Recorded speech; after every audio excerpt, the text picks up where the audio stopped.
राजकुमारी के एक आदेश पर उसका छाया रक्षक हमेशा उसकी सबसे घातक ताकत बन जाता था। हमारे सामने खड़ी यह निर्दयी और दृढ़ निश्चयी महिला कभी अपने साम्राज्य की सबसे शक्तिशाली राजकुमारी थी, लेकिन दुश्मनों के आक्रमण को रोकते समय उस पर बिजली गिर गई और उसकी मृत्यु हो गई। जब उसने दोबारा आंखें खोली तो उसने खुद को दुश्मन राज्य की एक कुख्यात राजकुमारी के शरीर में पाया।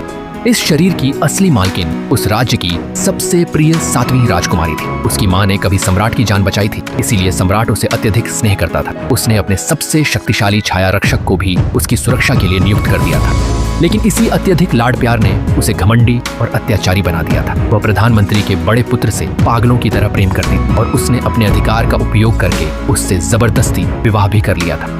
हालांकि विवाह के बाद उसने उसे खुश करने की हर संभव कोशिश की, लेकिन बदले में उसे केवल घृणा और अपमान ही मिला। इस समय भी वह पुरुष राजकुमारी को ठंडी निगाहों से देख रहा था। दरअसल कुछ ही क्षण पहले उसने राजकुमारी और उसके छाया रक्षक को एक संदिग्ध स्थिति में देख लिया था। क्रोध में आकर उसने दोनों को बेशर्म और चरित्रहीन तक कह दिया, लेकिन उसे इस बात का बिल्कुल भी अंदाजा नहीं था कि अब राजकुमारी के शरीर में एक दूसरी आत्मा निवास कर रही। अगले ही क्षण, इससे पहले कि वह कुछ समझ पाता, राजकुमारी का एक जोरदार थप्पड़ सीधे उसके चेहरे पर पड़ चुका था।